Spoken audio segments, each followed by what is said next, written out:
integrative, i.e. bringing things together closer to the whole, and also participatory, that it integrates perspective, it integrates opinion, it integrates knowledge as a democratic component as well. So very quickly, we have a couple of different dimensions or ways that we can think along these lines. And it's important, I think, to view integration, and this is not my own work, which is why it's referenced, as a process. It is not an end. It is a process.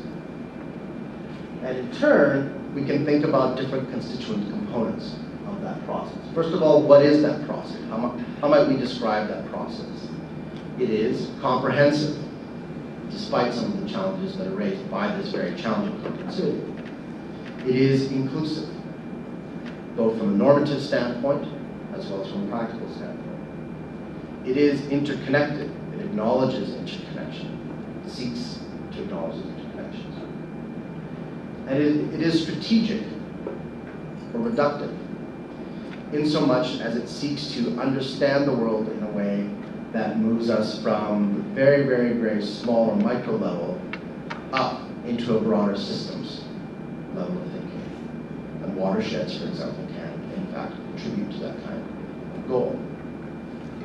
When we think about how integration takes place as a process, it is interactive. It is necessarily interactive, but it also is coordinated. We are talking about a human construct. We are talking about actions that we take that either reflect or contribute to interconnection across multiple domains. You'll notice that there's a question mark next to who. There is no singular answer to this. There are some better answers. And there are some, I have little kids, so I refer cartoons all the time. Anybody seen Megamind? A few of you? You were right. I was less right. I'm consistently less right. So there are some less right answers about who should be engaged. There is a political element to this, because there is a role for values.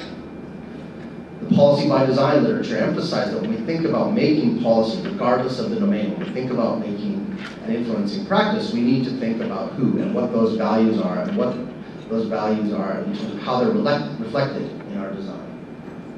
But ultimately, there's a broader set of goals. What is integration for in this context? And it's for some kind of sustainable management with the underlying goal of proactive or anticipatory decision making, that we can somehow get ahead of what is coming from the down the pipeline. That we can be something other than reactionary. And that we can think at different levels, about causality, about cause and effect in different ways, again, across these different levels. So we have a couple of broad supporting ideas that are relevant to the concept of integration.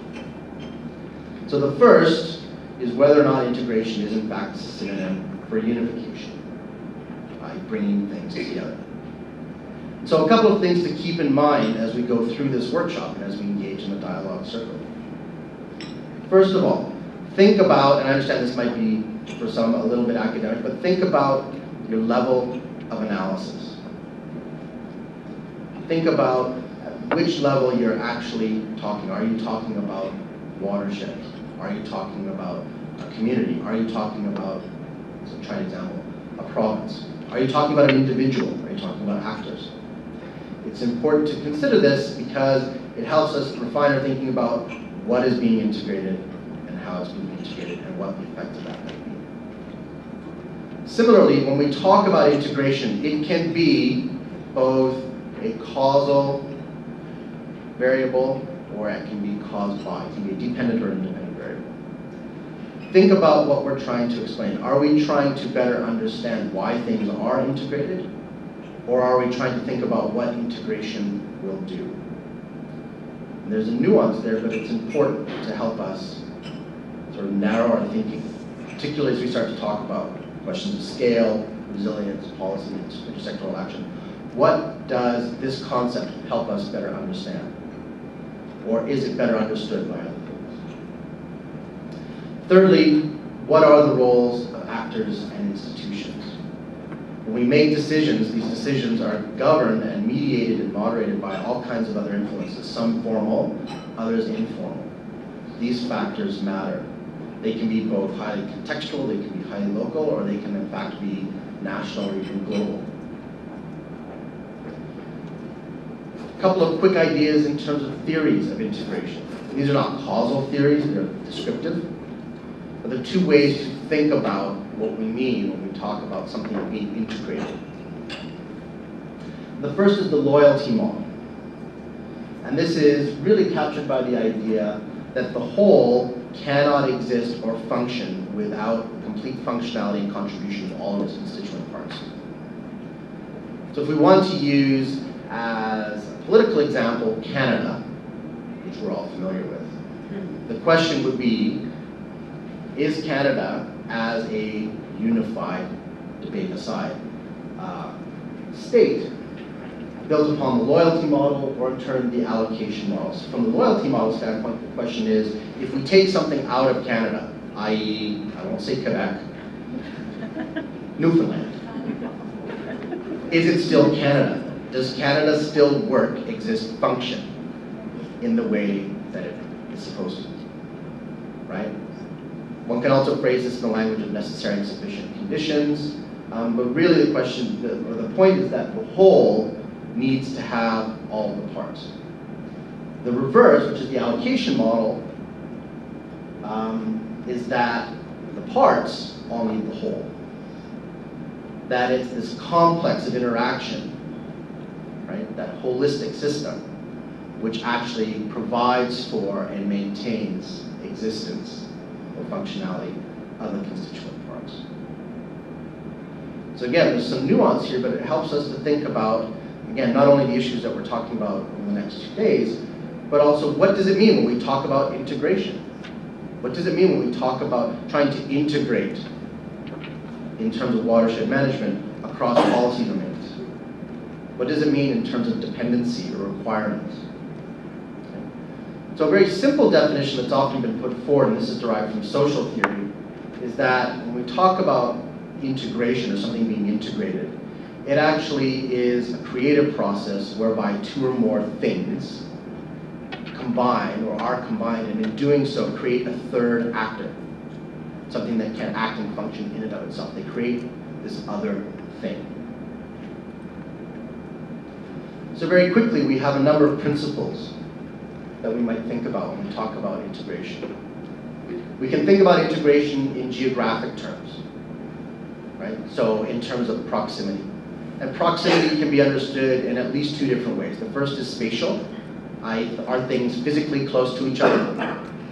The second is temporal.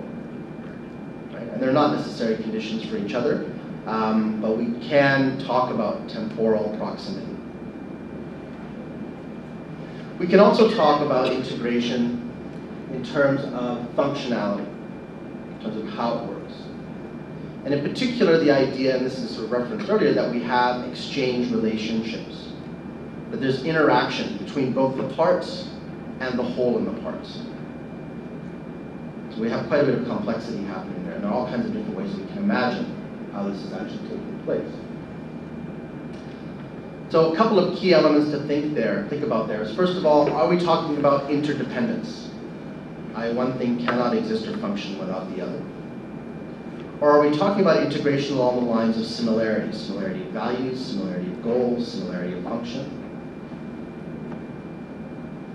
And as a result, this helps us think maybe a little bit more clearly about what we mean when we talk about vertical and horizontal integration.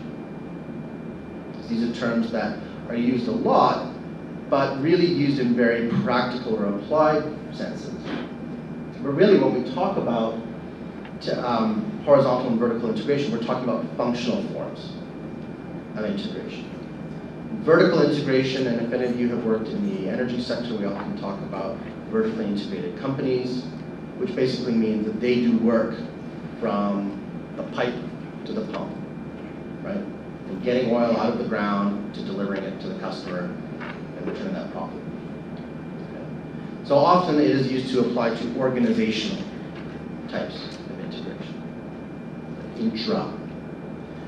At the same time, when we talk about horizontal integration, we're talking about integration that is inter-organizational or inter-functional or inter-departmental. So there is some nuance there, there is some flexibility, and again, there are no singular right or wrong answers around this. These are simply some overarching concepts to help or start to bring our focus to these questions. So today and tomorrow, we have these broader categories: scale, policy, resilience, and intersectoral action. The goal being for people to dialogue and connect with each other about their experiences, about this question of integration and what it means for watersheds, what it means for water, and what it means for all of those other policy domains, areas of practice, communities, societies, cultures that are in fact linked by water. One of the great things to consider is that water is in and of itself an integrative entity.